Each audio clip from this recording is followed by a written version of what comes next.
Hello, everyone. Thanks for joining us this evening. Before we do get started, I did want to play a little thing for and say a couple of words about Dungeon Fog, who is sponsoring this stream, and will be hopefully sponsoring several streams to come.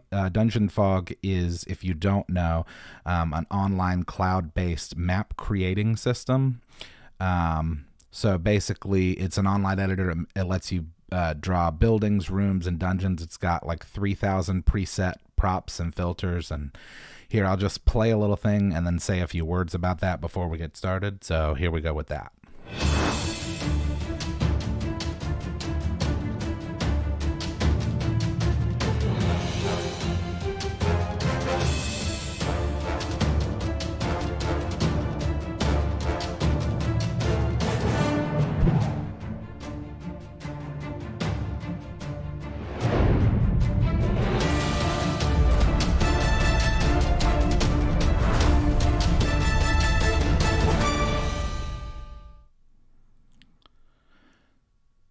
So, as you can see, there's lots of cool stuff that's going on in there.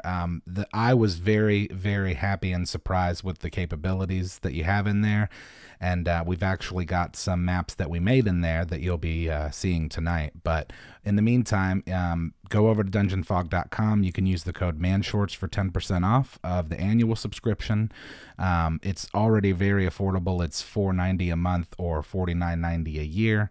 And if you use the code MANSHORTS, you can get 10% off of that annual subscription. So with all of that said, I'm going to pass things over to Ethan. He is our trusty dusty forever DM, and he'll bring everybody back up to speed on where we were, where we are, and where we're going. Ethan? Alrighty, thanks for that, Chaz. I'm not dusty though. I took a shower today. Did I? No, yeah. After, later. I'm not dusty though. Not that old yet. Anyway, so last week we had some surprising developments going on. The party ventured deep into the waters underneath the city, and they fought a gargantuan Titanus construct, which ended up leaking a bit of radiation into the water, which is now somehow mutated into some sort of colorful clown fog of radiation. Once the hatch was open, Tantor ran for the orb that he saw in the center of the control room that was sitting on a pedestal. And as he grabbed it, it then went into his body. And now Tantor has a fresh new body accessory in the form of a black orb pulsating red veins in the center of his chest. So that's where we left the party, and we'll go ahead and let Tantor pick it up from there. Okay, so what exactly is happening to me in terms of my control of my body and or emotions?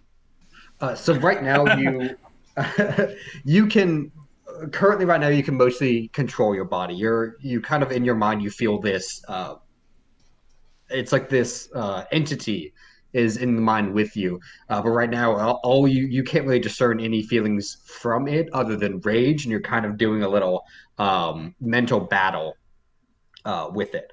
Thornstooth and Willa, you're the only two that saw this happen. Thornstooth, you saw it through the eyepiece that you're staring straight through right now. Willa, you're right behind Thornstooth, and you're able to peer over his shoulder and see this happen as well. Although Keldra sees it as well. Keldra is in the room with you, Tantor. I'm going to give him a thumbs up when he takes it.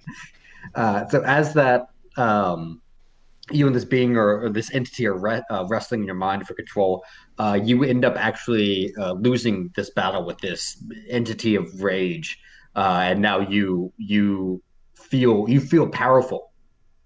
You feel like you have the energy to do and take whatever you would like, and what you would like right now is just blinded by rage. Currently, you see an elf that looks weak in the room with you, and then outside are two swimming fish ripe for the catch. Okay. I guess I'm going to go after the weak elf. Okay, So we'll go. You'll get one motion before we or one round before we get initiatives rolling. So go ahead and whatever you'd like to do. Hey, you doing all right in there, buddy? Yeah, I'm kind of swimming toward the giant robot hatch. Robot hatch. So I'm not going to use either of those things. Okay. This is actually like kind of exactly what happened with Verena, because now I have questions. It's like I'm sensing a pattern here with you, Chaz. Yeah. Okay. So there's the one thing that is the one thing. The one thing that's a bonus action, and then the one thing that's a full round action. Oh yeah, I can do the bonus every time, huh? You can do the bonus every time, yeah. Okay. Well, then I'm gonna just do a regular attack. Okay. With and you going for Keldra? Yeah. Okay. You're level 5 right now, so you have multiple attacks, don't you? Yes, I do. Okay. Yeah. So that first Dead Maker will hit. Leading DM. Oh, you have multiple attacks, don't you? Then the next one will not. So you get the one hit. So go ahead and hit Dead Maker's damage. I can re-roll that. And then she has less than, or she's already been hit, yeah? Everyone leveled up, so everyone's full health. We're going with the full fight for it. Okay, for this so then now. it's I'm not gonna make it too just easy 10 for you. 10 damage. Okay. All right, and then everyone go ahead. So Thornstooth, you see Tantor after this orb has fully taken over his chest. I mean, it's fully jutting out from the center of his chest. His eyes glow red, and he turns and sees Keldra, pulls Deadmaker out and does 2 slashes at it. One pierces straight through her arm as she's reaching out to. She was also reaching out to kind of grab him, since she was seeing that she was going to make it before he grabbed the orb. So he pierces through her bicep and then goes for another stab and misses her this time. And then everyone can go ahead and roll initiative. Hey, big guy. What? 11.14? Get out of town. Whoa, dude. What kind of algebra are you doing over there, bro? Roll20 does that weird thing where it like adds in. I don't know. I'll fix that. But you have an 11. I Whole numbers rolled only. 7.12. Whole numbers only. 7 and a 12th. Oh, get off me, bro. Oh, jeez, Jess. All right. That's a horn. That's a trumpet. Hey, Tantor, you seem upset. A little bit. Grr. All right. Well, you got a 10. Ignacious, you got a 7. 7.12. I'm going to assume that Willa has a higher dex than Villi does. Probably. That's a safe assumption, I would think. She is 14 out of 10. Yeah, and then 12. Justen, you got a 11. All right. 0.14. It's very You got an 11. Yeah. 0.14. All right, let's go ahead and descending. All right, Tantor, you're up first. All right. Well, I'm gonna go after the elf again. Okay. Deadmaker. And then I can do it again. Oh, dang. Anger doesn't suit my battle very well. So both of those attacks will miss. And then you do anything else? Can I do the bonus action thing? Yeah. What is Tantor, the bonus action thing? Slow. So you have to roll a d4. That's how many rays you get. And then you just say who you're hitting and you roll the damage. Oh. Yeah. So I don't actually hit it on the sheet? So the sheet is how much damage you'll do. Like it'll actually roll the damage for you. But you need to roll a d4 to see how many of those you're actually doing. I guess I'm doing like if you one. look at it. Yeah, you get 1d4 of the ray. So you get one ray, and it does 3d. What is it? 3d4 plus 5 radiant damage. So whoever you want to hit, you hit one of them, and you roll 3d4 plus 5. I'm gonna hit the other. Do I see the? I can see the other ones. I guess that they haven't moved yet. Willa ran up, but Thornstooth is still right there at the eyeball. He's giving you a thumbs up right now. But he still looks like an easy fish right for picking. Okay, then I'm gonna hit him. I am standing right next to you as well. Y'all are still on top of the machine right now. He's inside of it. Oh, I thought he came up and out. Okay. Ooh. All right. So, and you're doing that at Thornstooth? Yep.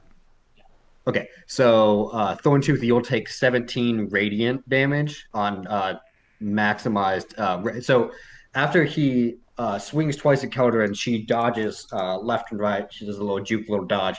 You're looking at him, and a ray fires actually out of his back, and it's just this bright red ray that blinds you a little bit, and you feel heat all over your body, and you'll take 17 points of radiant damage. I'm gonna take my thumbs up and go thumbs down. Oh my god, I'm Cyclops, dude. All right, Keldra will go. She's looking to put you down now, as you have been attacking her. That will not hit. So she comes with her elbow blade, and you hear it singing through the water, just like cleaving the water in two to make a path towards your head. And you look up, and it's coming towards you, and then something like a wall of red appears, flashes. As the orb flashes, a small little shield of red appears in front of you, and it blocks the strike. She'll retreat away, so she'll actually be on top of the machine now as well. All right, Thornstooth, you're up. Did I break through the eye? Could I swim straight to him from there? You can swim. Yeah, you can swim straight to him. Oh, I'm going for him.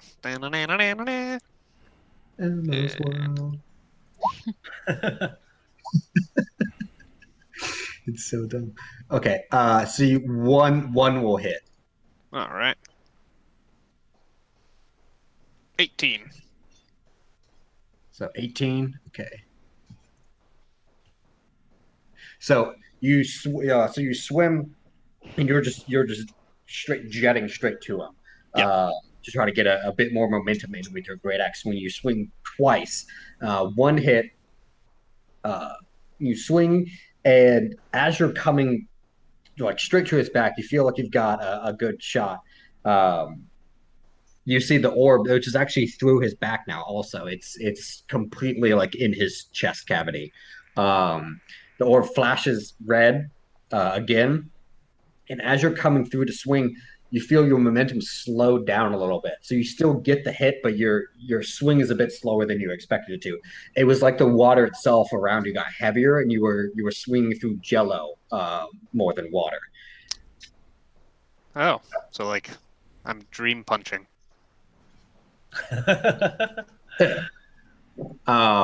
Anything else? Nope. Okay, Billy, you're up. Okay. Now the last thing I saw was the end of the combat and him swimming in. Correct. So technically, I am like a babe in the woods. So I'm swimming over, and at least I'm not a complete idiot. So I'm gonna probably. There it is. If you want, yeah, I am a complete idiot. Actually, I take that back. He swims over to the hatch. So Keldra swam out of the hatch as you were swimming over, and her arm definitely does not look like a blade would just stab through it. It looks completely whole. There's not a lot of blood going around the water around her at all. Everything looks crystal clear. You're actually a little distracted by how this gas of like this, radiation that's leaking out has taken on a new form, and it's been colored a little bit. You kind of think about like, oh no, yeah, I didn't take any of my medicinals today, but it's strange that that radiation is taking on different swirly colors in the water. Yeah, I might consider taking them. Yeah. So I see that nothing is unusual except the weird colors of the radiation cloud. Correct. All right. He, again, not a complete idiot, only a partial idiot. I'm going to do nothing Okay. else.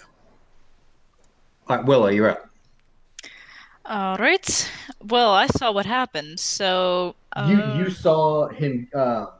You saw him attack Keldra. You didn't see anything else after that. well, I'm gonna try to defend Keldra because I don't know why he would be attacking her. Let's see. Oh yeah, there's a shortcut for that now. Okay, there we go. Boop. Boop. Okay, so.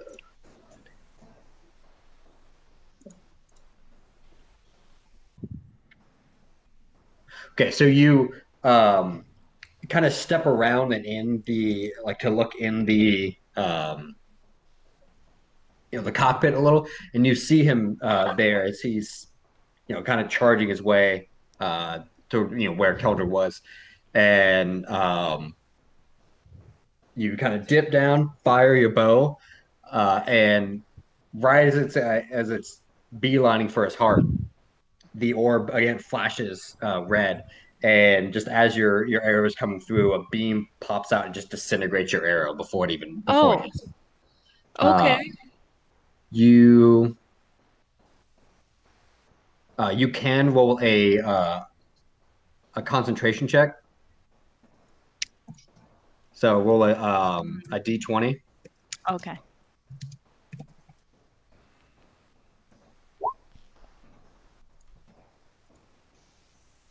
And then what? Yeah, your constitution. That's not high enough for your constitution modifier. So,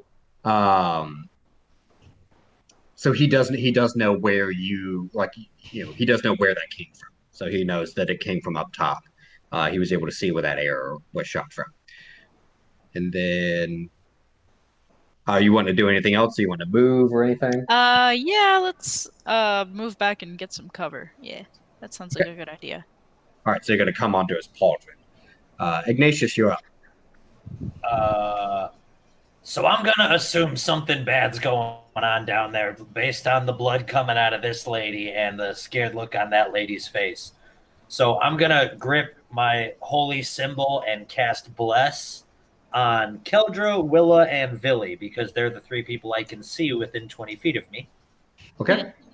And I will throw exactly what that does into the chat. The chat. But basically, for the next minute while I'm concentrating, they can add a d4 to any attack roll or saving throw. Okay. And it didn't show up in late chat because I didn't say what I was casting it as. There we go. All right, so then roll a d before the spell. And who were the three creatures you blessed? Okay, here I'll Villi, Keldra, and Willa. I'll see if there's a holy symbol-y thing. Oh yeah, little angels, little angel wings. Okay. Ethan, I have to stay within range of them. Which is 20 feet, 30 feet. Okay. 30 feet. That's correct. I do have to stay within that range of them. And that's whenever. So they keep doing it as long as they're within range of you. Okay, it's not a one time. I'm gonna swim right there and just keep praying. All right, so you're gonna be on like one of the little battery canisters and praying above the glowing green liquid. I would like the three people I just buffed to be between me and the scary elephant. Okay, they're your bodyguards. All right, and Tantor, you're up again. Thornstooth hit me, didn't he? Thornstooth, he did hit you, yes. That's not good for with Thornstooth. One of his attacks. All right, I'm gonna turn around. Now you can't see Villi, Ignacious, Keldra, or Willa right now, so you wouldn't be able to hit them with the beams because the beam it is a beam. You need to be able to see them and have line of sight on them for that. Okay, that's okay. I'm gonna attack Thornstooth with Deadmaker twice. Okay. Huzzah! Ha! So the first one will not hit. Oh my The second one will god! not hit either. All right, well then. I'm doing a sweet Dang. dodge with my head. Well, I'm gonna do the other thing then. Okay. How many attacks do you get? He has you 2 worry attacks, and as a about me. bonus action, he can do a certain spell. So Oh. one again. That's all I need. You're rolling that on those d4s. All right, so you're Take 12 damage. As you're dodging back and forth of Deadmaker. You know this is still Tantor. This is still the guy you've been fighting with for a while. You know his moves, and you're able to read them like a book and dodge very easily. But you're, Thornstooth says, if you were a book, you'd be Twilight. because he's an easy read and Yeah. also terrible. That makes me really angry. And while you're coming out with that, and you're saying that to his face, the orb shines red, and then another red ray fires out in your face, and you'll take 12 points of radiant damage. All right. That'll be it for me. Okay. And then Keldra is up. Keldra turns and thanks you, Ignacious, for the blessing and the continual prayers. She'll hop down back into the hatch and be right behind Tantor. And then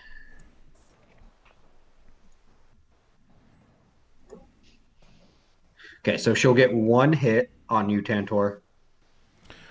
Also, quickly, I did want to say, because I missed it, I actually saw it a while ago, thank you to Private Press of Flint for the donation.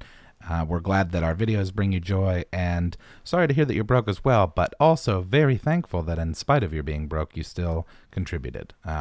Every bit helps, so we're really appreciative of that.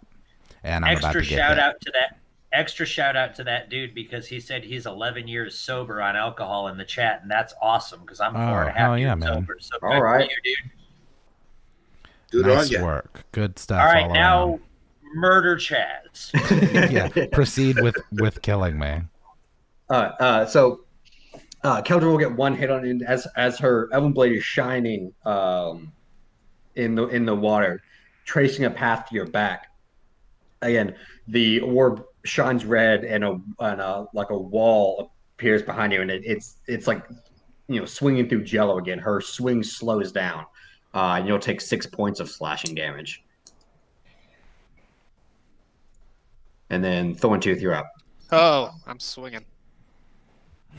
Coming out swinging. Come at me, bro. Gotta highlight Thornstooth there in order for this to work.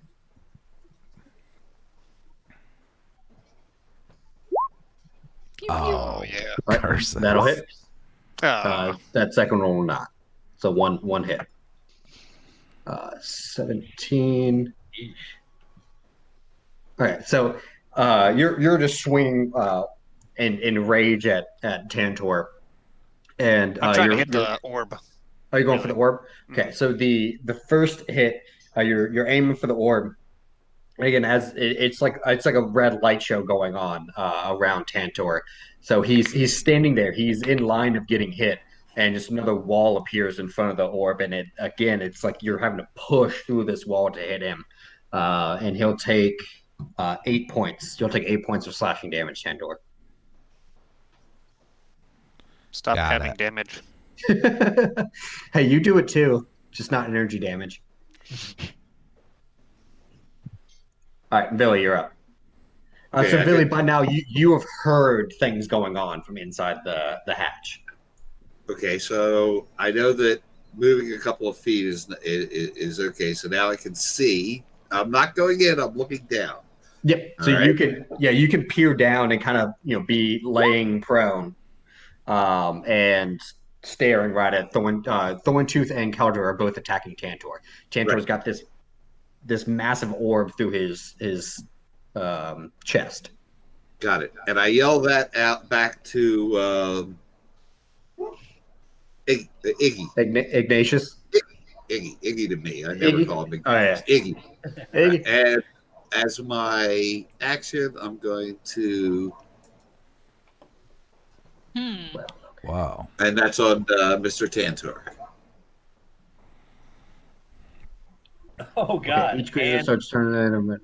And the object is to anchor it on the sides, but not include Chopper or Keldra, if possible. Okay, so it's a 20-foot cube. I think you can stretch it. It doesn't have to be an actual cube. Because you can anchor it. Oh, I forgot to say I moved back 20 feet. All right, so Tantor will get an attack of opportunity. It fills a 20-foot cube from that point for the duration. Something like that. Or more cubey. It is specifically a cube. Okay. So it'd be 20-foot square. So that would fill the it would fill probably, it would at least hit Thornstooth and Tantor, or Keldra and Tantor, because they're right on him. I can't give advice without metagaming. I'm gonna go with these two. Okay, so Keldra and Tantor, they. Yeah, I mean Chopper's is my homie. I can't whip him up if I can avoid it. All right, so they need to make a dex save, and if they don't, they're restrained. Thorntooth is also killing it, so. And I guess you probably need to know. You have it where it's anchored on Thorntooth, so you just have it anchored on his chest all the way stretching back. So he's not in it. Yeah. You're looking for a number, and I'm looking for it. I can't find it for some reason. Oh, it's in spells, right? So yep. you mentioned an AO. Jay said, or Justen said that he was like, yeah, I'm gonna step back 20 feet, but he didn't. He declined. Oh, I thought, okay. Yeah, because I told him, I was like, if you do that, I mean, you're gonna get an attack of opportunity. It was ward. So, and if I still have, wait a minute, I'm not done. Okay. If I still have, I think I can do this. Yes, I could do this as a bonus action, just to be on the safe side. Yeah. Okay. All right. So you pop the web and then get out of there. Deuces. Tantor will hit you first. Once your turn starts, you'll need to make a dexterity save. If you fail it, you'll need to make a strength check against the spell save DC. 15. Yep. So it's 15 for both. So when it comes to your turn, we'll deal with that. I'm assuming that I try to get out with Dex first, and then my next turn I can try and get out with Strength. Yeah. So you start your turn, make the Dex save. If you fail that, you then, to not be restrained, you would make a strength check. So a Dex saving throw and then strength check if you fail the Dex saving throw. Okay. Easy peasy. All right. Well, you done, Billy? Cool. All right. Willa, you're up. All right. Well, I'm gonna hop up a little bit and shoot an arrow at him again. All right. Now that he is restricted by webs. All right. So you'd get advantage on that, and a 17 still would not hit him. It actually gets tied up by the webs as it's making its way towards him. If you'd like, you can roll another concentration check. And concentration checks are actually, it's a D20 plus your Constitution modifier. It's basically just a Constitution check. No. He heard the twang of your bow firing, so he definitely knows where that came from. All right. Well, I'm gonna back up again. Right. Man, Ignacious, tonight is not up. my night. You had a good one last week. Yeah. Like 3 or 4 crits. Yeah, you've been killing it lately. I was just saying that the other day. I probably jinxed it. Yep. You actually double critted on one shot last week. Yeah. Maybe twice. I am going to swim up to the hatch. And is this touch? No, thank God it's not touch. I'm going to swim up to the hatch, and I'm going to look down at Tantor. Not Tantor, because he's angry right now. I'm going to look down at the Firbolg. Hey, you don't look so good. And then I'm going to cast Shield of Faith on him. Which for some reason didn't cast when I clicked on it. Hold on. There we go. So that's going to drop the Holy Protection. So I hope any of you used those T4s. All right, so his AC will increase for... Okay, so I'll move that to 17 for him. He's just got a +2 AC for the next 10 minutes or until I stop thinking about it. And Willa, Villi, and Kirdra lost their blessing. Lost blessing. Okay, I'll remove that. I can only concentrate on one thing at a time, I believe. Yeah. Yeah. He's in the most danger, you guys. I'll come back to you if you need it. I still got at least one more spell slot in each level. What does that mean? Those words just came out of my mouth, and I don't know what they meant. But I think I can cast a few more spells. That's my favorite thing about Goblin Slayer is that's how they do it. Where he's like, "How many more spells do you have?" And he's like, "I've got about 2 more spells." Awesome. All right. Anything else, Ignacious? No, I would just like my friends to keep punching our other friend who now looks like a shitty Todd McFarlane character. All right, Tantor, you're up. No, not that. Oh, now boy. You have to save against the 15 on your dex. Okay, so... Yep. So you have to do a dex first. Oh, boy.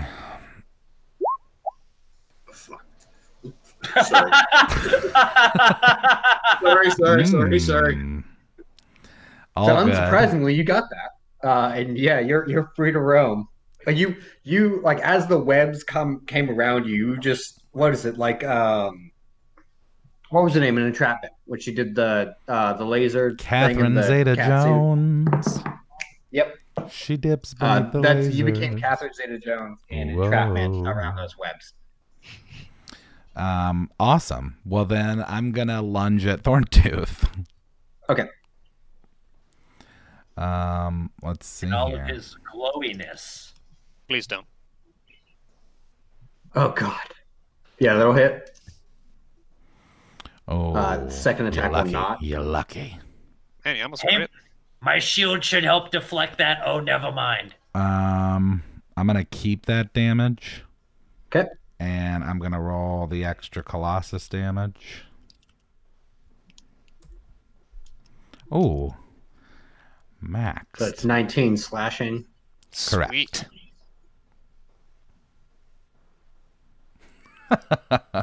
Take that. And then you should still have your bonus action. Oh, Can I use the thing on Keldra? do I have that? You have to roll a d4 to see how many rays you get, and then you pick from there. Don't I have that? Because I have resistance. You do. Is that Yeah, you would have yeah, that. that's a half. So You're not down yet. Oh, I get 3. Okay. You might be down, Justen. So should I pick which ones go where? Yeah, you would pick and then do your damage. So, How many- 1, 1, 1, 1. Who can I see? You right now you can see so Ignacious dipped back down by the pauldron, so the only two you can only see Keldra and Thornstooth right now. Okay, so this one's going at Thornstooth. Oh. Okay. So Thornstooth, you'll after slowing down just your rage and your barbarian raging muscles slow down the stab of the dead maker. You're staring Tantor in the eyes, and you catch a blast of the red ray on your chin. Take 15 points of radiant damage, and then you've got 2 more. Yep, and both of those I'm sending at Keldra. Okay. Jeez, you've been rolling that well. Okay, so she'll take 24. Kabang.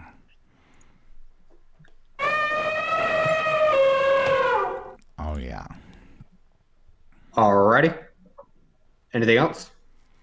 No, I'm good. All right, Keldra's going to go. So Keldra is going to swing twice at you again. I hate to be that guy.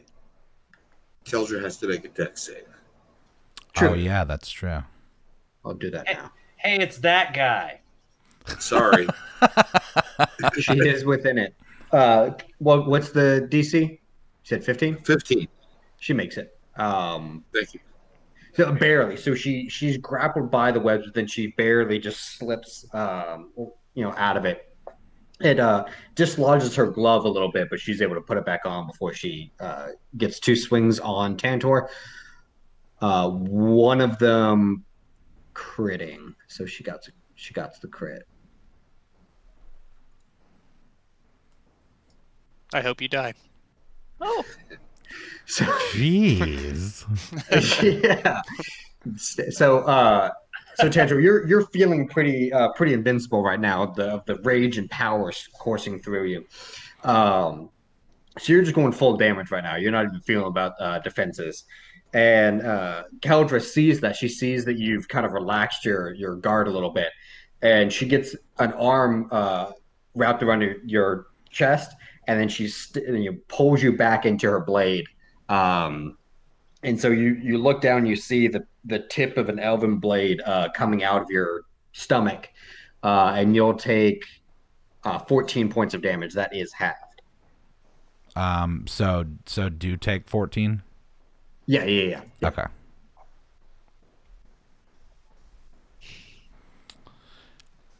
Ow. All right, and then Thornstooth, you're up. Come on, Chopper. I am doing what I do. Oh, Okay, that Christ. Eat my axe! Yay! That's what I say. not looking good. Oh God! All right, so that's 23 points of damage, and then you'll have that, so 11 points of damage. I use my magic blade, so it's full damage. Oh, Hey, boy. Chopper, you're changing the reason we call you Chopper. All right, Villi, you're up. Okay, Villi is going to swim up here again. And he's going to realize that the web was a disaster. So, I'm just picturing him like throwing it, swimming away, and then being like, all right, let's go see what happened.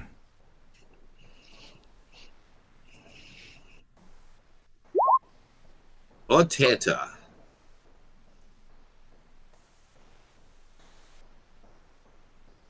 Okay, so that's 15 for 30. DC. What's the D? What is it? 15, sorry. I had my nose falling off. And then it's 31 points? Yeah. Okay. And then does he need to make a save? Oh, For that? I thought it would print it. Let me print it out here. Ignore the second set of numbers here. No, for some reason it doesn't want to print the numbers. All right, I can look.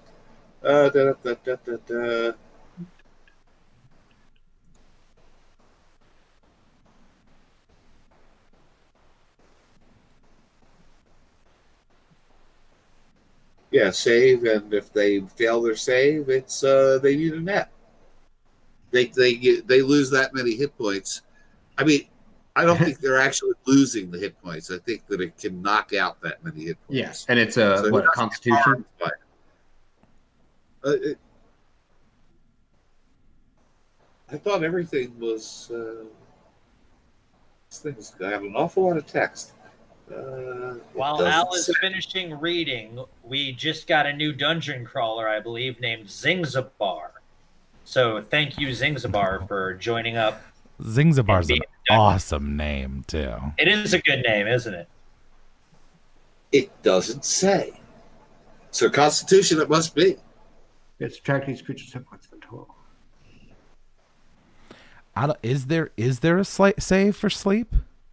I think it just puts people to sleep who have under that many hit points currently. Oh, even better. It used to have a save. Yeah, I lots think of now stuff. it's purely hit point based. Okay, so does he have 31 hit points or less? Lie to me. Tell me yes. How you feeling, Tantor? You sleepy? You need a nap. Yeah, I'm feeling pretty sleepy. All right. So wait, how many hit points do you have right now, Tantor? Less than 31. Cool. That just expedites it a little bit. All right.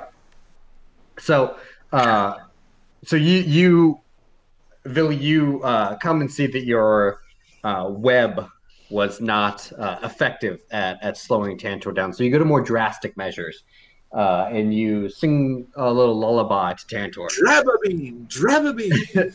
Tantor, being suffused with rage, somehow the sweet lullabies of his childhood reach his ears, and the inner Tantor inside him, and he is lulled to sleep. This is for anyone. Don't wake the baby. As Tantor is falling asleep, you see the orb itself starts kind of ripping out of his chest, and Tantor, go ahead and do it. Okay, cool. Yeah. It's that is the other thing, yeah. Yeah, the other thing, yes. So you'll do the first bit, and then yeah, cool. So as Tantor goes to fall asleep, the orb itself starts to rip out of his chest. It doesn't want to be possessed by something that's falling asleep and helpless again. So it starts to spin. And then, Chaz, if you want to, you can roll the damage. I don't really think it matters, but you can go for it while I'm describing this. So how many is it? And the water around it starts to get red, and and an explosion happens from out of it as a pillar of radiant energy erupts from around it. And this pillar itself can be seen up to an altitude of 10,000 feet, so it's just kind of reaching like a little bit above where the water that y'all are actually in. So the people on the surface are going to be able to see this as well. And if everyone wants to give me a perception check to see what they see before they all kind of Die. Yeah, I mean, I read what the spell does. There's something else that's going to happen because this amount of force. So if everyone wants to give me a perception check, okay, Justen. I sent him an email.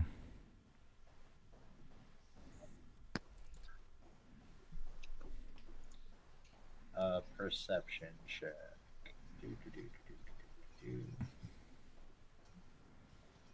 Oh, I'm well aware that I'm about to die. All right, so everyone does succeed on the perception check.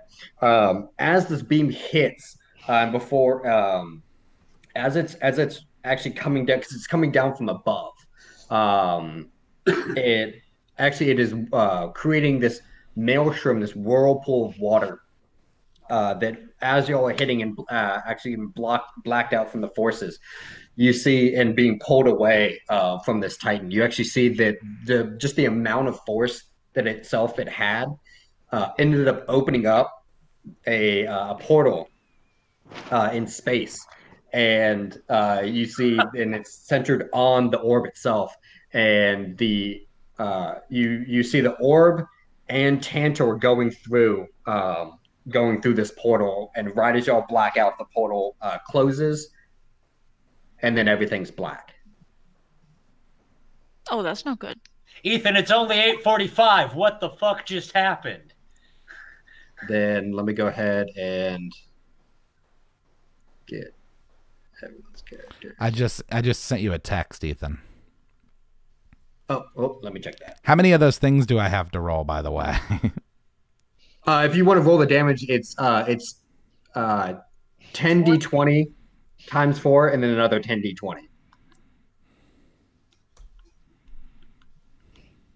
Oh, my phone's dead. So if you got a text, you sent me a text. I didn't get it. So that's 432. And then another 10d20. Well then. That's it. Something. Yeah, so that's it. It's really not going to matter. Like that's enough to get everyone. Is this death? You feel like it is. But we'll go ahead and give me 1 second to get everyone over to the new map. Like, Oh lordy. Thornstooth might really be dead. Oh, everyone definitely took enough hit point damage to actually be dead. I was just making a joke because Justin's trying to. Oh, finally, Justen might actually find, first time this campaign. Wow. And so, yeah, we'll be seeing the first map that we actually jointly between me and Chaz made. I swear to God, if someone walks up wearing a monocle and a stovepipe hat, I am 300 kicking them in the chest. Don't worry about that, bro. Yeah, don't worry. It's going to be good. But yeah, Chaz mostly made this map, and then I kind of did a couple finishing touches. Hey, Chaz, what did you make the map with? I made the map with Dungeon Fog, and if anybody doesn't know what Dungeon Fog is, it is a online cloud-based map maker.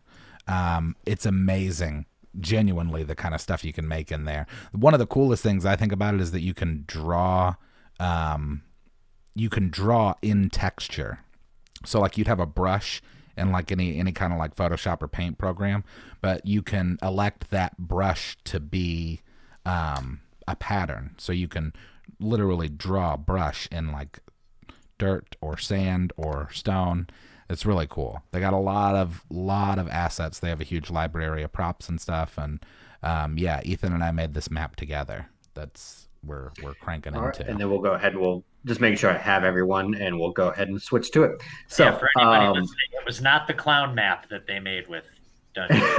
no, that'd be really bad. So everyone, go ahead and give me survival checks to see who wakes up first.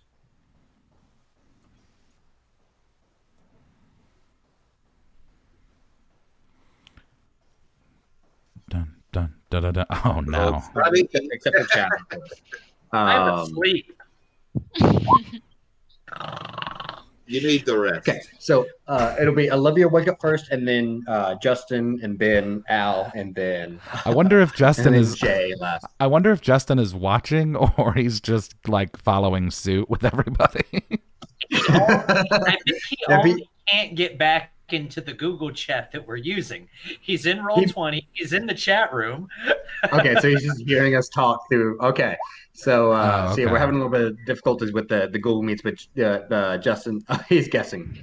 So Justen, you died. So Olivia, you're gonna wake up first, and you wake up feeling like you have like the worst hangover, splitting headache you've ever had in your entire life. And you come, and your vision's starting to come back, and it looks like you're on a tropical island surrounded by water. You're deep in the ocean. You look around and you take stock of your surroundings, and you see that Ignacious, Villi, and Thornstooth are around you. If you want to give me a perception check to see if you see anything more.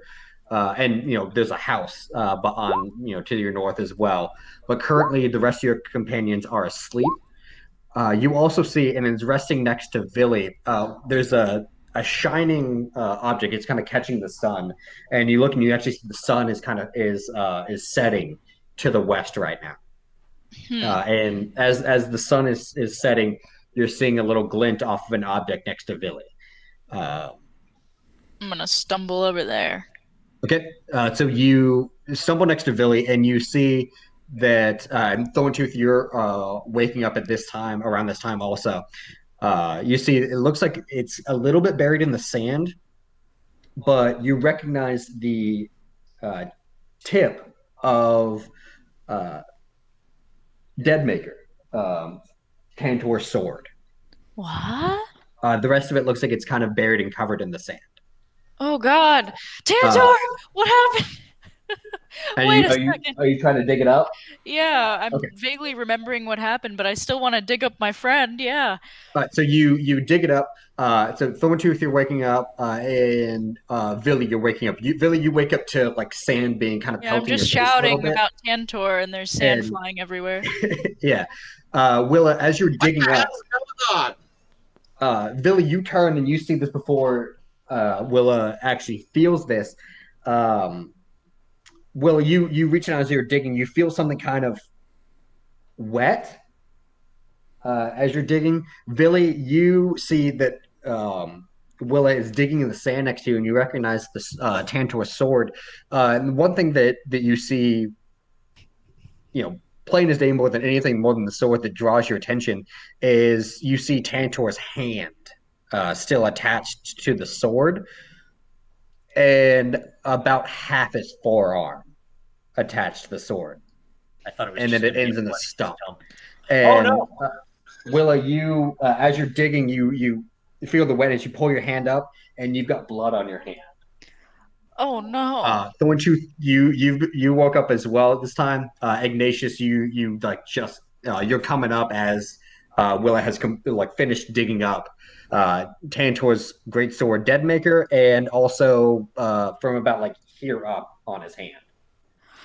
So you're looking about like mid forearm and his hand. The hand is still clutching the greatsword. Oh my God. We're on land, and I start kissing the sand. I haven't even Tantor, do you need a hand? Oh God. Oh. Oh. Where's Tantor? That guy has some explode. Oh my God. So you've Where's dug it the up. rest And of it? are you gonna? You just dug it up and let it sit there.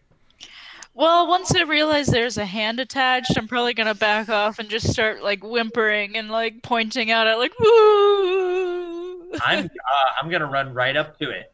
I'm not gonna scoop it up, but I'm gonna start examining it, trying to figure out if the hand was cut off. I'm gonna do a medicine check, and I'm gonna cast detect magic. I'm gonna do both of those medicine check first. What's happening? Sorry, I got lost in the void there. I had to restart everything. Welcome back, bro. Yeah, About a hand and Justen being thematic in game and out of game that blacked out and came back right on time. So yeah, so you woke up and you see everyone kind of gathered around a hole that Willa has dug. That you peer in and you see Thorntooth's sword, Deadmaker, and Thorntooth's hands, and God, then it's like me. forearm. And nothing else. It looks like it was lopped off about mid forearm. Wait, not Thorntooth. Sorry, No. Tantor. Yeah, your own arm is sitting in the sand. It's like the end of an episode of Black Mirror. You're just staring at the weapon that you killed your friend with. I was already heading to D&D Beyond to create my next character. So, Ignacious, you do a medicine check, and it looks like the cut is clean. And now, like, I mean, the stump itself has it's got sand all in it, so the bleeding is done. It's not bleeding anymore. It looks like it was a clean cut, and as you're kind of examining around it, there are some residual energies from magic that you see just at the very end of the stump of the arm. And I didn't see him fall through a portal, right? Everyone did. Yeah, everyone did. Everyone got a good enough perception to see both him and the orb go through the portal the orb itself created in that giant pillory explosion thing. Okay, my head hurts, and I hate that we're on a small piece of land surrounded by more of this blue crap. But did anyone see him fall through? Like, what happened? Did his arm not make it through the portal, or did anyone see anything more than I remember? Not me. I was gone. You were gone to the void. I'm sorry my shield did nothing for you, by the way. I know. So as y'all are sitting there looking around, or taking stock of the island and looking at this, your companion's hand attached to his sword, a door in a house opens up, and a small The one turtle standing right in person. front of him. Oh, a small turtle person opens up the door, and he steps out and is kind of like staring at, like, kind of squintedly staring at y'all at the beach. And Chaz, Hello? Who's there? let me put you in. There you go. This isn't Oh. actually in character. It's the one that killed our friend. Get him! All right, no, I didn't do that. Hey there. Well, I'm hello looking there. out over the ocean as this happens. So Apparently. out in the ocean, you're not really able to see too much other than just the calm waves lapping against the shore of the island. Ethan, I was mocking my perception roll. You're not I'm not aware of what's going on. I haven't not seen the turtle guy yet. Apparently, no, you're just out there looking out at the ocean, out there. and everything's calm. There's a nice sunset off to your right, but other than that, it's a picturesque island in the middle of the ocean. All right, Ethan, I'm only asking this because I like turtles. Is he a normal-looking turtle, or is he actually really tiny? He's a normal looking turtle. He's 5'4". Okay, he's 5'4". He looks like he weighs like 500 pounds. Okay. Yep. How you doing there, old timer? I can never tell with you guys. I want to ready an action to defend myself if necessary. Okay. And then I'm going to say, why are you here? We are, as far as I am aware, not actually sure where here is.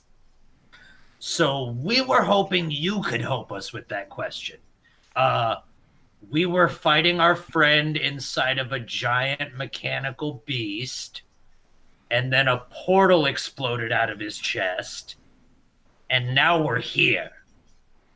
I think that's all that happened. Oh, wow. Willa? Yeah, he fell asleep and exploded. Worst case of sleep apnea I ever saw. I thought I heard Um, some racket. Justin, are you trying to get into the house? No, I'm really inspecting him up close. Okay. So Studebaker, you see there's a Firbolg that's really looking you up and down, and all around. He seems very intrigued by you. Friends are or you? foes? That depends. Pardon my edgelord friend here. We are friends, unless you threaten us first. I'm not a threat to anyone. And then I'm So gonna you live on an island. I'm by gonna come yourself? and I'm gonna come and sit down on this sit down on this this log here and start playing the banjo. Okay. I So like music. I could use some music after the worst day of my life. So that's a darn good banjo that he's playing. It seems like he's played it for quite some time. You're wondering why he's out here on an island when he's playing a banjo well enough to make good money in a modest mid-level city. Chopper, under no circumstances, play along with him. Oh. I've seen that movie. Oh, God. So both Ignacious and Thornstooth, since you're now Voice, I asked him that, and he avoided the question. So, since y'all are both now sitting around the camp, like sitting around this little campfire, you can see that the campfire still has a little bit of like embers going. Looks like there was a recent fire here.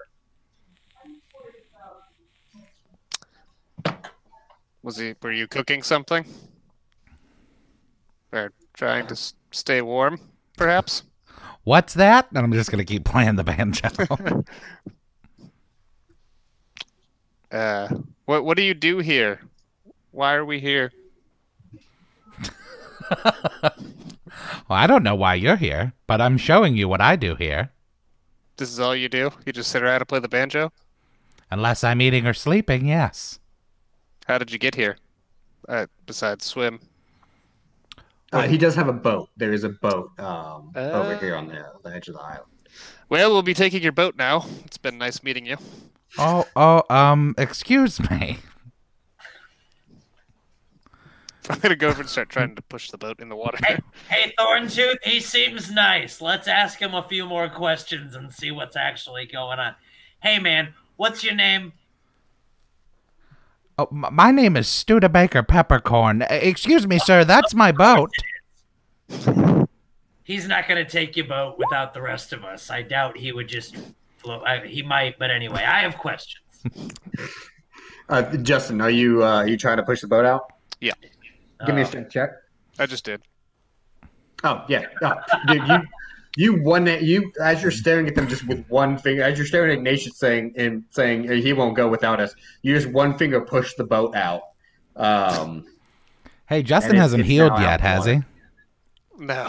No one is healed yet.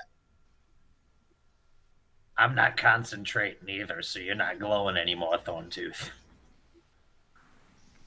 Oh, my thing's not working. I don't think he's actually going to float away. I think he's just trying to be intimidating, Mr. Did you say Ferrari? It's Studebaker Peppercorn. Sorry. Doesn't sound anything like Ferrari. Hey, what were you trying to do, Chaz? I'm trying to cast sleep. Okay. But it's not cooperating.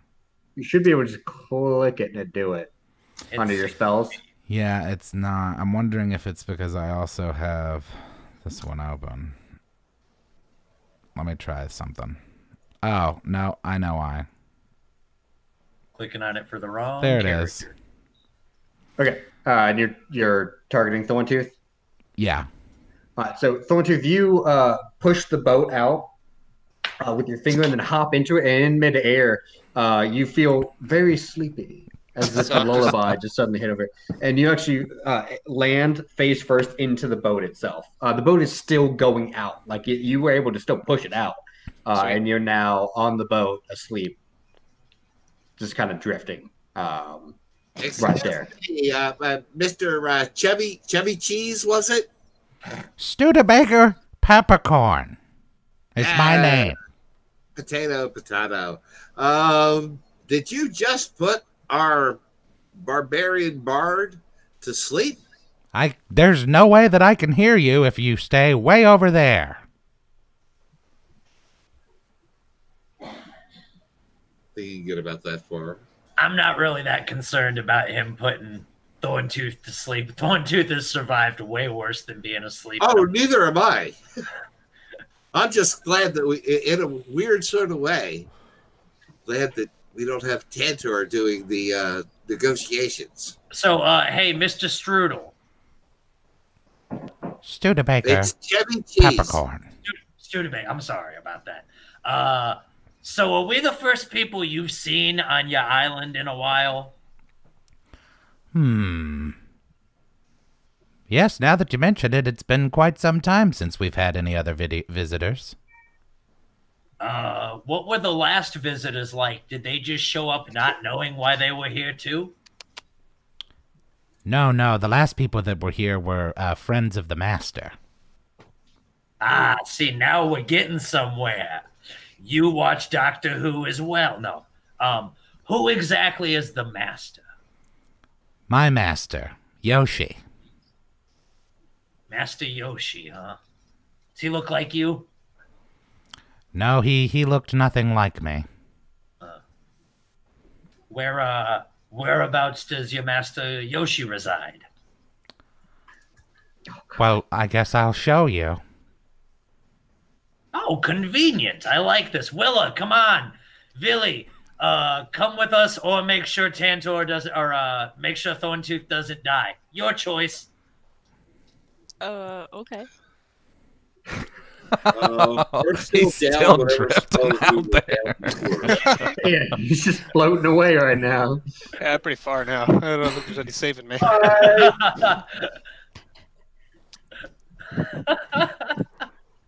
Is that correct, sir? We're still down whatever spells we used already. Yeah. We're not healed. All right, so I can't do that. All right. If one of you would be so kind as to retrieve my boat and your friend. I feel like you might be the best swimmer in the group. I am definitely not prepared to do this. I And am. My wispy bow and arrow holding friend is very similar. I am 2'3". Just Maybe wanted to you- point that out. Who seems to have descended literally from a sea creature might be able to handle this better than any of us. I apologize for my friend's rash actions, sending the boat out to sea. But hey, you got to get your boat back anyway, right? So just bringing that sack of meat back here isn't really that big of a deal. All right. Should I roll a persuasion, or is Chaz convinced? I'm trying to figure out how I can get my boat back. My You have a master plan swim is speed working. of 60 feet. I love turtles. You can go get it like a turn and a half. Okay, well then I'm gonna go do that, I guess. All right, so you swim in, like, the boat's not traveling that fast. Like, you're able to catch up to it, and bring it and pull it on back. So you're able to pull back the unconscious Thornstooth, wherever he is. There he is. Again, I apologize that you had to be the one who did that. So you pull him back, and he's still in the boat. Do you dock your boat, or you beach your boat? There's no dock here. Okay, then I'm gonna go show where this. I didn't get any of your names, and you've gotten mine wrong several times. I'm sorry about that, Mr. Muffin Top. My name is Ignacious Thorntooth. No, it's not. Ignacious Gravelbeard. I said the wrong last name. Sounds like karma to me. Do I wake up when I hear my name? Villi Koski of the Koskis. I am Willa the Huntress. And you know what I just realized? Gravelbeard was last campaign. It's Ignatius Bloddust. Oops. I'm It's gonna like- tie God, I forgot your Thornstooth last up. name was Bloodust. Oh, Iggy, did you hurt your head? I'm gonna tie up Thorntooth. like in the boat or just outside the boat? Outside of it. Okay, give me a survival check to see how good your knot is. Oh boy. Oh, not getting out of that. bad. Yeah, he's not getting out of that. He's pretty tied up right now. He's not getting out of that. All right, I'm going back. I'm going back over here. Yeah, so Studebaker was showing you where his master is, and as you Willa, you see it first as you're following right behind him. He's leading you over to a little grove that's surrounded by trees, and as you're getting closer, you see that it looks like there's a modest headstone there in the dirt, and it looks like relatively freshly dug sand. If anyone wants to give me perception checks, you can see, get a better idea of how long ago that sand was dug up. All of Ignacious' goofiness goes away, and he goes over and kneels by the grave and starts praying. So, Will, you from looking at and inspecting the sand from afar, a respectable distance away, you're able to see that it's probably been about 5 to 6 weeks that was dug up. And, Thank you, Castley, for the cheer. Oh yes, I did see that. Thank you, Castley, for following and for the cheering the bits on the Twitch. Thank you. I thought Bits on Al the said, Twitch. I thought Al said Rick Astley, and I was like, it's a funeral, man. What are you talking about? You did hurt your head, didn't you?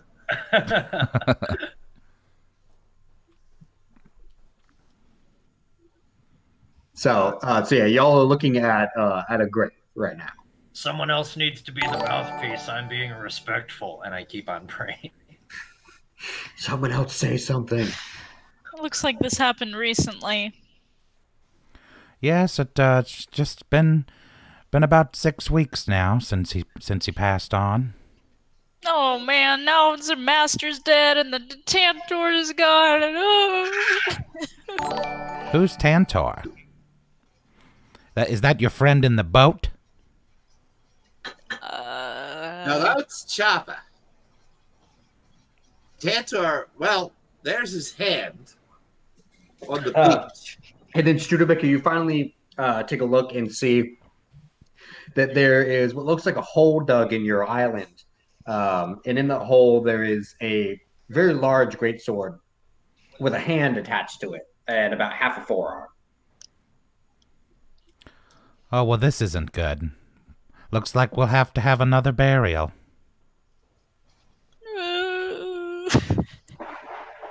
I'm going to stand up, finish praying, and realize that Willa is a blubbering mess right now and probably not the best one to handle the talking.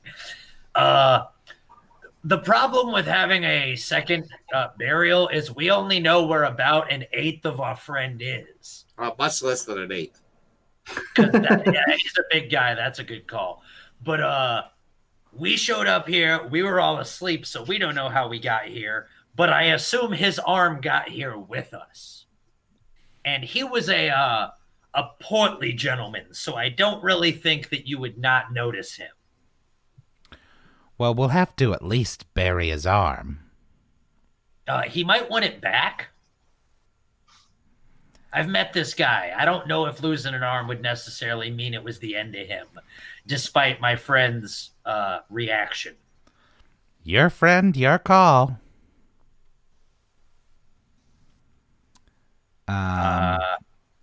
Damn so, it. I guess I'm going to pick up the arm and no, Ethan's listening to us. Oh. I guess I'm going to pick up the arm and strap it on one of the straps on my back, tie it up so it doesn't lose a lot of blood. So, I mean, the wound itself it was kind of half cauterized by the portal cutting it off, and then also the sand getting into the wound. So you don't have to worry about it bleeding anymore. It's not going to bleed on you. Actually, can I rinse it off in the salt water and cauterize it with a flame, my cantrip flame? Or yeah, so you can get it even more cauterized just to make sure that no fire or no blood's going to drip down or anything like that, and then make sure it kind of crusts over and scabs over, so no dirt or anything like that's going to get into it and infect the dead arm. Yeah. Thank you. All right. Yeah, thank you for all of the subscriptions. I'm sorry, they're coming in kind of rapid succession on Twitch, so I wasn't able to see everybody, but we're really appreciative of all the subscriptions. Thank you very much. Apparently, dismemberment and shitty New Jersey accents equal subscriptions. Yeah. So right now, currently, what you as a group know is that you're fighting the big Titan thing. Tantor got possessed or taken over or something like that, and big explosion nuked everything. And y'all are at you're not really sure how far out in the ocean y'all are. The sun's starting to really set, and you're not really sure if Studebaker even knows how far the mainland is right now. Hey, Elf. So you're kind of lost at sea, and down a captain, and night is coming. Hey, Willa. Huh. How close? Real quick, Ethan. How close is it tonight? Y'all got about an hour. Like the sun is definitely setting. Okay, I'm gonna. the map itself is bright. I didn't think about coloring it to mess with and color the lighting to a different color, which is something you can do in Dungeon Fog because that's an awesome map builder. I just was lazy and didn't actually change the color. Yeah, it's you got about an hour till the sun completely sets. Excuse me, Studebaker. Yes? Does your island stay safe at night? Define safe. We would be... First, I should ask, would you mind if we stayed here until morning so we tried to figure out where we're going during the light of day? I suppose that'd be all right, but you'll have to make your food for yourselves and clean up after yourselves. That'll be no problem. Is there anything that might show up after dark that'll eat us on your island? Not that I'm aware of. Okay. Then I'm going to whip around because even though I don't have super high intelligence with this character, I have high wisdom, and I feel like that justifies this. Willa, when it starts to get dark out, I need you to see if you can tell where we are or even if we're in the same world that we were in before by the stars. Okay. Because Willa had tracking skills. I have a right? map, you know. I mean, A map? it depends on how nice of a map it is. And if I tried to convince you we were from another plane of existence or something, you might not believe me. So I want to kind of independently confirm that. But we will look at your map. Well, the master was an excellent cartographer. Here, I'll show you. And you're leading everyone inside, I'm Studebaker? going inside, yeah. Okay. Ash Does everyone donated follow? $5, and I'm going to say that this is kind of metagamey. He said we should try to summon Tantor with a peach turnover. A pentagram and a peach turnover. And I said, all I have is oranges. Oh, Do you well, know- that oh, yeah, you do have a couple definitely oranges wouldn't. still. That I definitely wouldn't still- work. Still holding on to those oranges. Might need to plant a new orange tree on the next ship that y'all get. If Tantor were in the afterlife and he saw that he was that someone was attempting to summon him with oranges, he would not be summoned. Exactly. All right, well, I'll go ahead and bring y'all over to the other map that we made in Dungeon Fog. This one I made, and then Chaz kind of added a couple things. Since it is his character, and he wanted to add a couple more things to make it more homey. Is there going to be like a Rodney Dangerfield poster on the wall and a Run DMC poster? Oh, God. not yet, but that will happen. All right, and let's go ahead and move everyone in. Like So a picture you of open up the If door. anyone's gonna leave Thornstooth tied up in the boat, Yeah. Oh, Wait, yeah. are y'all gonna leave Thornstooth tied up? Because I'll just have him not come in if y'all gotta leave him. No, we should go get him. Mysterious, invisible voice from the sky. Yeah, I'm just gonna go get him. Because Okay. I would remember him, except I'm having too much fun with Chaz's new character. Can you pick me up? No, I'm just gonna untie you and slap you. Oh, okay. So Thornstooth, you wake up. It looks like everyone has left the island. Well, left the island. You see them walking into the house. This guy's that name is is- Friendly. Come on. I was trying to leave, but all right. All right, so we'll go ahead and everyone's following into the house. Doo-doo-doo-doo. All right, so now, as y'all walk in, open up the wooden door, you see it's pretty furnished for a single turtle in this house. And as you open up the door, a little bit of sand tracks in on the floor. And as you're looking around, you see like some of the wood. This house looks like it's been lived in for quite some time. Some of the floors have scuff marks on them, especially around over here by the workbench. It looks like there's a lot of cobbling equipment, and Oh no. over by the dining table here. So it has a little food prep table, a dining table, 2 chairs, and what looks like just a little sitting table, 2 bedrolls. One looks like it has not been used in quite some time. and then a cobble, like a little cobbling table, 3 bookshelves, and a cupboard with books on top of it as well. This is not bad for a studio apartment in a private community. Yeah, it's all about location. So, where's that map you were talking about? Oh, yeah, that's right. Yeah, it's over here. And I've got, like, there's, like, a map on this wall that I didn't really account for. Because I didn't think that we would need a map or that the master was a great cartographer until we started. So, that's okay. There's a map over here. Ethan, I can't hear you. Oh my God, drink. Ethan was on mute. Everyone take a shot. I don't have a headset on. It's harder to mute and unmute. I'll take a shot of goldfish because that's what I've got in this cup. And then mute myself. Yeah, I'll do it later after I mute myself because you're gonna hear a bunch of crunching. There's a pretty sizable map over here on the cobbler's table, and it's pretty detailed. It for the most part has the map of the island and a lot of the currents that are going around the island itself. On the very edge of the map, you can see and recognize the tip of Valifor. And from doing a couple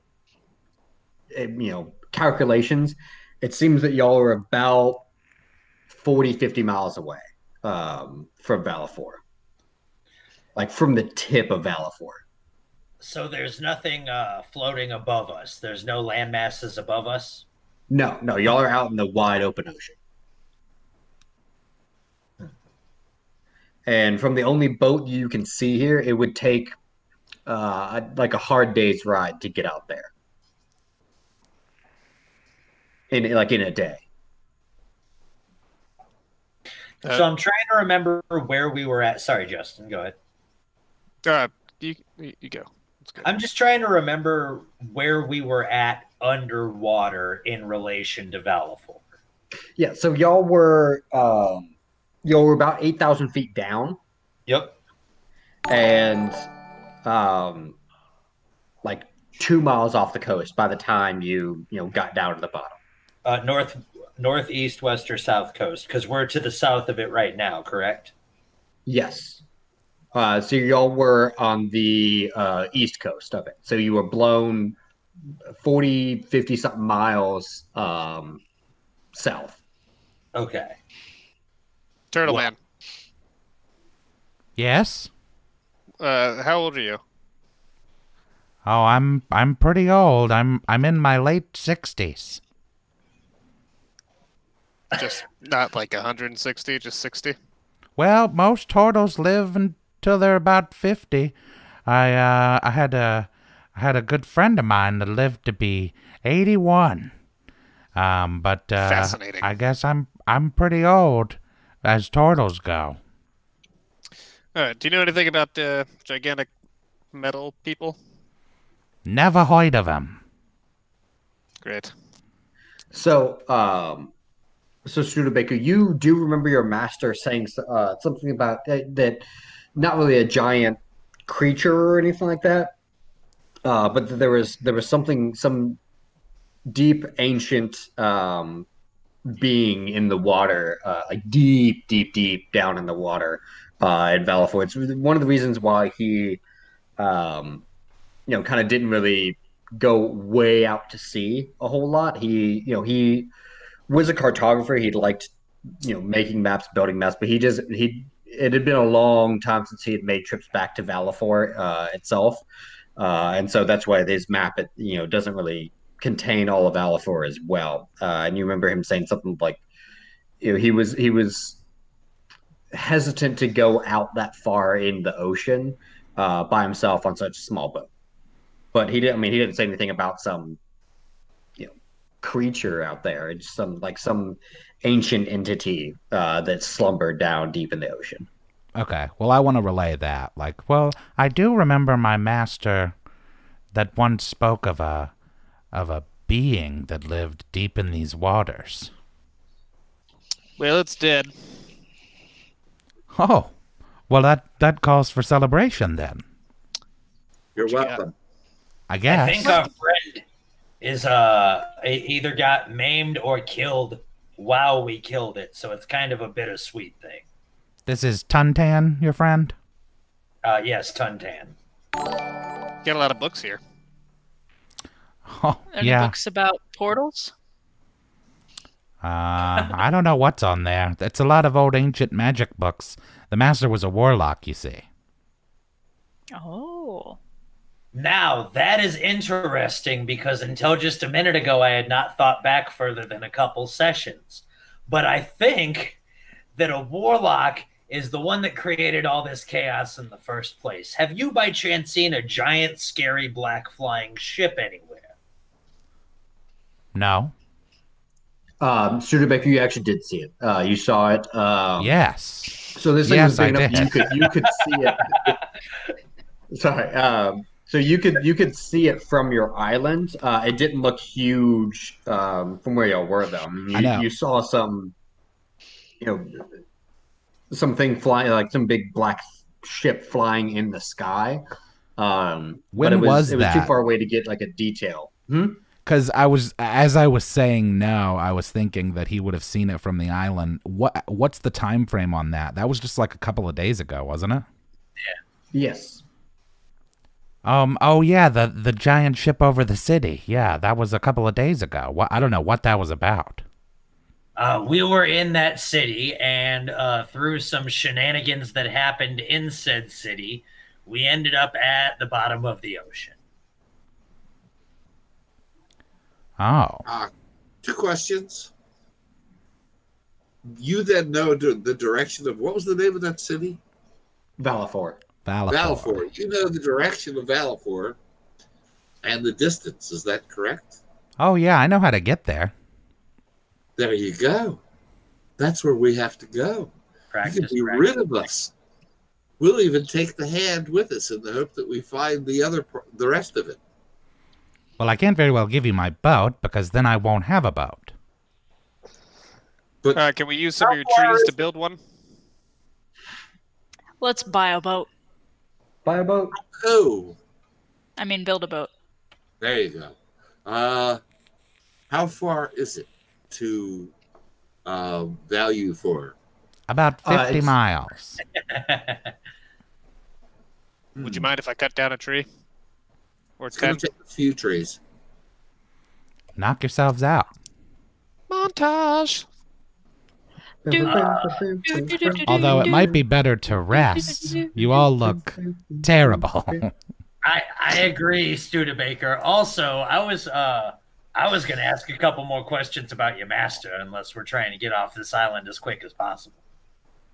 I'm No, I just just gonna wanted to get cut some down trees.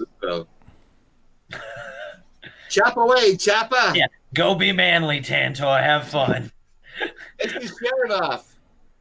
He doesn't wear a shirt ever. It's just, I'm gonna make So, myself Thornstooth, I'm you gonna wanna make give me, myself some food. Go ahead and give me a strength check to see how many. Give me and then a constitution check to see how long you can keep up that level of strength while you're chopping down a bunch of tropical trees. Okay. Cool. And what's everyone else doing? I'm gonna take a rest. Okay. Okay. We So you're had going over to rations, right? Like, we discussed that episode 1 or 2. that what? We had rations with our stuff, like, Yeah. and Yeah. so we're all good to eat. We don't need to like hunt anything. I'm gonna go curl up in a corner and make my little dwarf ball out of myself till I have my spell slots back. Okay. And Willa, you're taking you going over to this bedroll over here? Nope. Okay. Studebaker and Villi, what are y'all doing? Did she ask? I don't think she did. No. Nope. It's tropical. What's the temperature? It's tropical. All right, Billy's going to go out and stretch out on the sand, have a couple of Hershey bars or whatever his rations are, All right. a nip from his flask, roll up his cloak on a nice plate, lie down, and catch at least 20 Z's, and we'll reassess on whether another 20 is available at that time. All right. So the sun, as you're coming out, Villi, has completely set. It's nighttime out there. The sand itself is still pretty warm from being beaten on all day by the sun. So it's it's a nice cool night with a a little bit of warmth from the sand ground. So it's a pretty nice sleep that you're getting there. It'd be a perfect sleep if it wasn't for the thumps and grunts of a Thornstooth on the other side of the building, taking down tree after tree. Every time a tree comes down, continues during. I assume that we've been together for a while, and I think thumping and grunting is kind of like Thornstooth. Yeah, it could be a better sleep, but it's good enough. It's it's a nice sleep. Not perfect, but it's pretty darn comfortable. Ignacious, you go down to a corner to sleep. Yeah, since Will is chilling in the building and we don't know this guy that well, I'm going to sleep in a corner that's close to her. Okay. Like I positioned my dude about where he would be. Gotcha. Willa, you go ahead and take a bedroll and start climbing into it. All right. But as a bonus, can I mess with Thornstooth and make the trees grow back right after he cuts them down? Do you have a spell that can do that? It looks like it. Yeah. I just keep chopping down the same tree. The same tree over and over again. I mean, yeah, if you have a spell that can do that, you can. I don't think you do. Oh yeah, plant growth. That's right. We could use you in the Amazon right now. Yeah, that's true. No kidding. It would really upset. So if you cut down a tree and you start planting it into planks to get a boat going, and you turn and look and see the stump that you just cut the tree out of is now growing vines out of it as it forms back into and comes together into a not as big tree, but it looks like a nice young fresh tree. It doesn't really have a whole lot of leaves yet. It's all just trunk. Okay, that's perfect. Don't need the leaves. And Studebaker, what are you doing? Okay, so I'm not gonna say anything when Willa gets into the master's bedroll because that's not how Studebaker rolls. Although I am going to, if anyone, I don't know if anyone sees it or not, but a single tear rolls down Studebaker's cheek as he prepares his meal. Oh. All right, so looks like everyone's kind of turning in for the night. We'll go ahead and come to the next morning. Thornstooth, are you going to rest at all, or are you just kind of going? Oh, no, I'm just going for it. Just going for it? Okay. I'm trying to get off the island as fast as possible. All right, so Thornstooth, you won't heal at all or anything. You're going to just spend the 8 hours. Give me 2 more Constitution checks just to see how long you can keep it up. Yeah, your work slows down a bit, but you're able to continue going with some small breaks here and there, just to kind of get a little bit of water, or eat a little bit of rations to get your strength back, and then continue felling trees that are inexplicably growing back as you're felling them. So everyone wakes up in the morning as the sun is coming over the horizon on the east side. And Thornstooth, you're awake to see the sunrise as it trickles, as the first rays trickle through the trees. It's a beautiful sight. And then you go back to work because you're here to do a job. Can I bury Tantor's hand and stick the sword in at sunrise? That is attached to my pack. Yep. Sir. Right now, Ignacious has it. I'll just take it off him while he's sleeping. Give me a sleight of hand check. La la la, perception check. La la la la la. I don't think he got that. Just depends on. Yeah, you did. So Ignacious, as you're sleeping, you feel some rummaging in your pack that's right next to you, and you wake up to see Thorntooth sweaty and kind of taking Once again, deep breath as he has his hand on Tantor's arm, and he looks like he's trying to pull the pack, pull it off the pack. You're a maniac, man. What are you doing with Offred? I was gonna take it out, take it outside, give it a berry. He's delirious, dude. He's been felling trees for 6 hours straight. He's lost his mind. Some of them over and over. We don't even know if he's dead yet. Well, the hand's not gonna make it, man. And I need the sword anyway, so I can make planks. Okay, so you're unaware of modern medical advances because we're in a fantasy world, so you don't know that. He could mean a necromancer or an angel. We don't even have ice to keep it, fresh. There are people who I think he's got I think Iggy has a spell for that. But there are people who could grow a new Tantor just from their hand. Damn it, you said my joke before I said my joke. We can do that? Do we just have to plant it in the ground? We would need to find much stronger magic users than Villi and I. We can rebuild.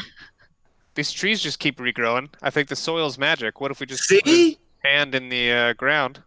I don't think you can grow a Tantor in sand. I think you need, a different kind of dirt to grow. You need a laboratory. Haven't you seen The Fifth Element? Are you guys when did you wake up? so I'm with this yelling like everyone's awake now. Are you guys just pranking me? Is that what's going on? Willa, you awake to see it looks like Thorntooth has Tantor's forearm in his hand, and Ignacious has his hand on Thorntooth's forearm, kind of grabbing it as Thorntooth looks like he's trying to take Tantor's hand from Ignacious's pack, and he's sweaty and looks like slightly delirious from probably lack of sleep and overexertion. Villi, use that spell again. Hey guys, the soil's not magic. I'm going for the soil is magic. Oh. And then I'm gonna do a strength check to rip the arm away from him. Oh god.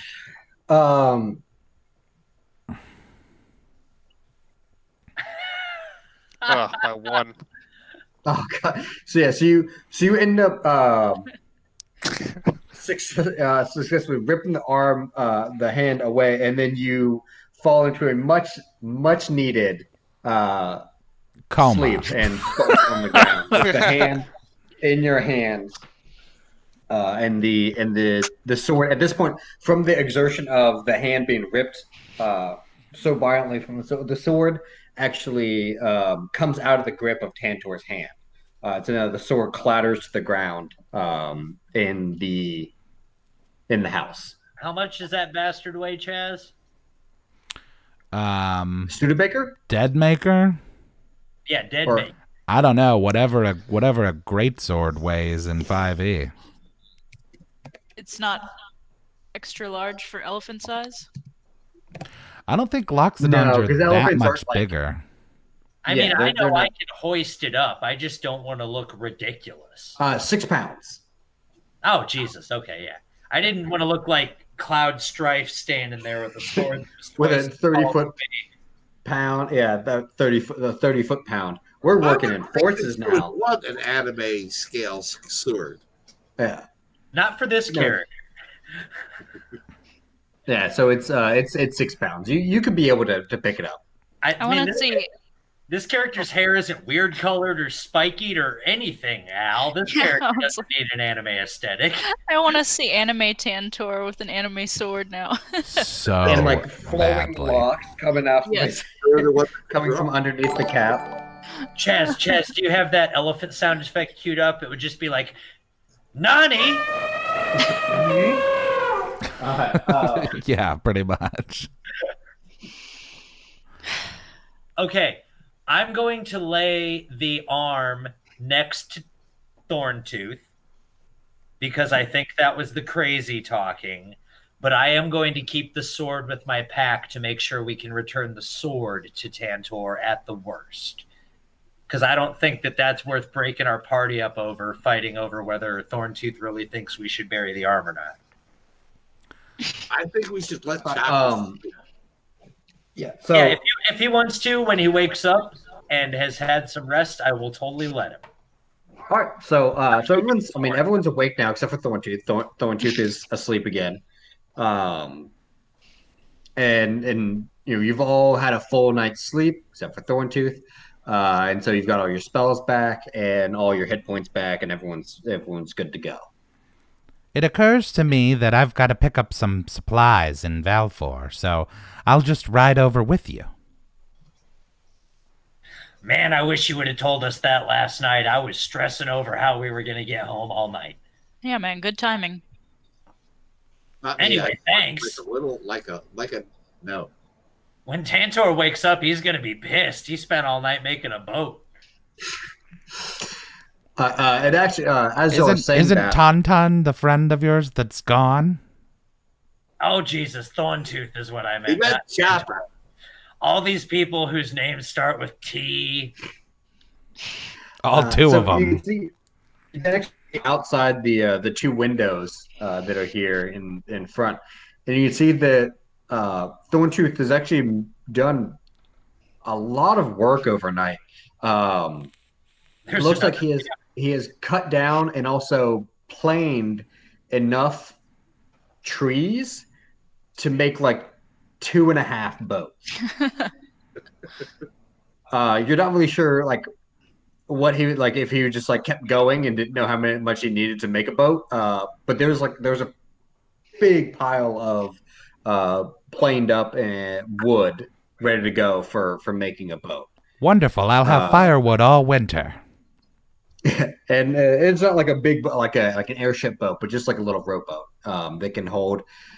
He's got enough for probably they can hold either one. They can hold like 8 people, or one that can hold like 10 people, or 2.5 that can hold like 3 people, and then 2 people on another one. So he's got a good amount of wood out there. And then you've got Studebaker's boat. However, while the wood is there and planed and planked up, it's not actually put together as a boat. It's just stacked. Something comes to mind. Iggy. Yep. Choppa wasn't like sampling of the Peruvian marching powder, was he? Not that I'm aware of. I think he just really didn't want to be on this island anymore. Chopper was acting a little nuts. I mean, remember Tantor, may he rest in peace, or may he return from the pieces, as the case may be, was a lot nuts. Oh, shit, that's not a bad point, Al. I'm wondering if Chopper caught a little bit of that. Hey, can I cast a spell on... I can cast a spell on someone when they're asleep, right?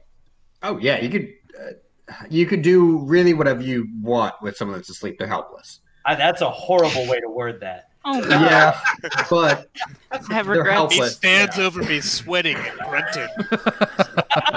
The crazed look in his eyes. The Deep Court and Modern campaign that we had. No, we don't need to tell that Yeah, story a single bit, Ethan. I am going to cast All I Calm gotta say Emotions. is that reminds me of that. We'll tell it off stream. I am going to cast Calm Emotions on Tantor's sleeping body because I did not even think about the fact that he could still be mind controlled until Villi just brought it up. That's what I do. You cast over Thorntooth? I make people Yes. sleep. Did I and say go- Tantor again? I'm sorry. I can't do it. You just don't want to forget him. That's all. He's You got- stuck in my heart. Tantor on the brain. I don't want to deal with a dude named after an old car. I liked my big elephant friend. Studebaker's lovable, bro.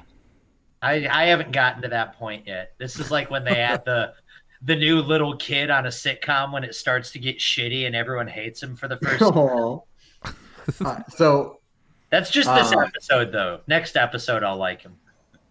So, currently, yeah, everyone's rested up, all good to go. You've got a boat and a bunch of wood, and if you're all ready to go, you can head out. So, did my casting calm emotions on him not actually do anything? You can't tell if it did anything because he's asleep right now. Well, yeah, but we're gonna wake him up before we leave. Yeah, I mean the spell worked. Yes. Okay. You can tell that it was a successful spell. You just don't know if it actually did anything to his emotions or not. Okay. And Justin's being pretty damn stone-faced on his webcam, so I don't really know at all. Hey.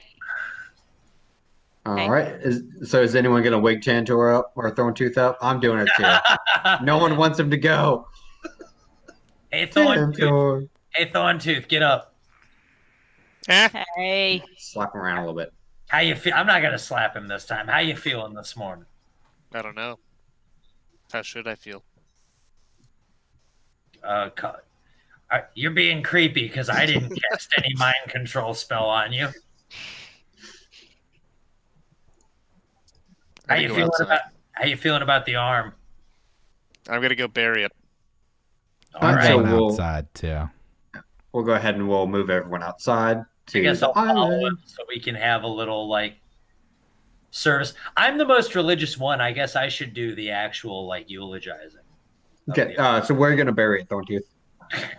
Well, there's I don't know. There's a graveyard over there. Maybe I'll go to this tree because the tree reminds me of a trunk, and Tantor had a trunk. So there it is. Beautifully put. Thank you. That was beautiful. So yeah, Ignacious, does everyone want to say some words while we bury the one bit of Tantor that we have? I keep in my heart that you're still alive, friend. Yeah, I'm not topping that trunk thing, so. I'm going to get the boat ready while that's going on. Okay. Villi takes his hat off, and you realize that he has really long hair, and he's completely bald on the top, and he has a big tattoo on the top, which he quickly covers up before you get a chance to see it. Perception roll. Yep, everyone. How do you cover it up? So you're bald on the top, but you have long hair. Do you comb over? Well, no, he's got hair around the sides, real long. Like the Dungeon Master from the animated D&D. It sounds yes. like Hulk Hogan to me. Oh, and I there's hate that name coming out of my mouth. I guess I got to do that, and you guys are going to beat me. Now I have to figure out what the tattoo is. It will be revealed in the next episode. Next time, Ignacious is the only one that doesn't notice it. Your hand is quick enough to cover it up, but you take your hat off and walk up to the burial site. I tip my hat to you because I know how you feel about hats. And he puts the hat on. It's the first time anybody's ever seen him with his hat off. What's the significance of your unicorn getting shot out of a cannon while riding rollerblades tattoo? Well, there it is. I got to go with that. I'm just kidding. No, I'm cool with that. Wow. I mean, it's completely unrealistic.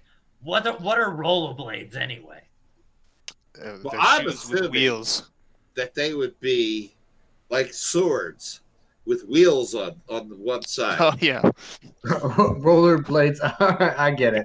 Hey, Ethan, I need to kill this character so I can make a knight with rollerblades. Well, we'll try to make that happen. Willa, do you want to say any words? It's a secret of the gnomes. Could never reveal it. I'm just gonna shoot a flaming arrow into the ocean and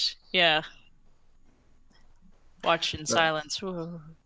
So wordlessly, Willa walks by the gravesite, lights a match, lights an arrow and looses it over the waves.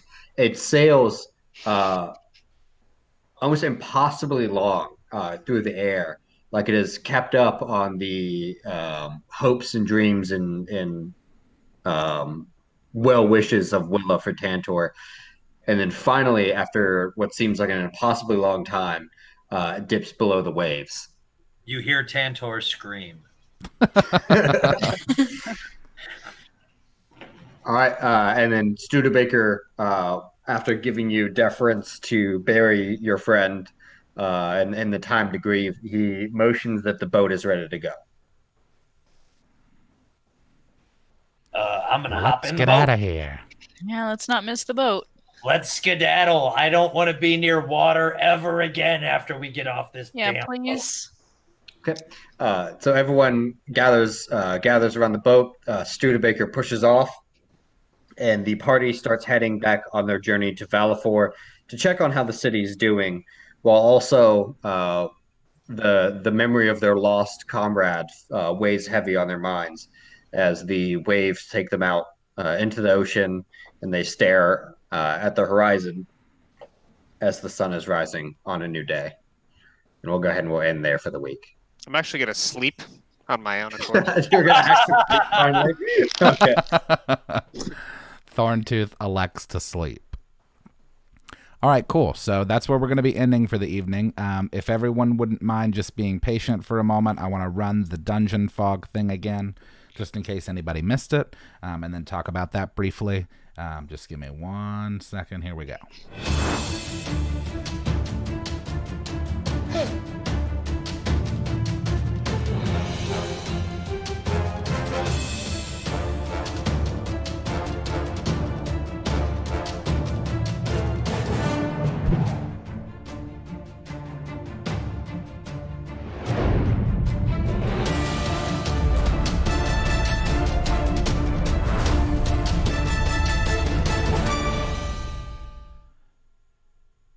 So, just in case anybody missed that the first time, tonight's stream was sponsored by Dungeon Fog. They are the ones that we use to create the maps that we use this evening. If you go to the website, you can create a free account. They have a lot of options for free accounts, or if you want to purchase a monthly or annual subscription, you can use the code MANSHORTS for 10% off the annual subscription if you decide to do that. Ultimately, it's more affordable. But it's a super cool cloud-based website where you can create your own maps. They've got a lot of great assets and cool stuff. I was very surprised at how much cool stuff you can do in there. So definitely go and check that out. Other than that, we will be back next Wednesday. I'm not 100% sure on when we're going to be doing the one-shot this month. I'm looking at the 25th, but don't quote me on that because I want to see what everybody's schedules are and plan on what we're going to do. But we will be doing a one-shot this month, one of these Saturdays coming up. So I'll keep everybody in the loop with that for moving forward. So thanks for hanging out this evening. Follow us on social media and stuff and see when we're streaming next. We'll be here next Wednesday for this one. Thanks, everyone. Bye-bye. See ya. Bye.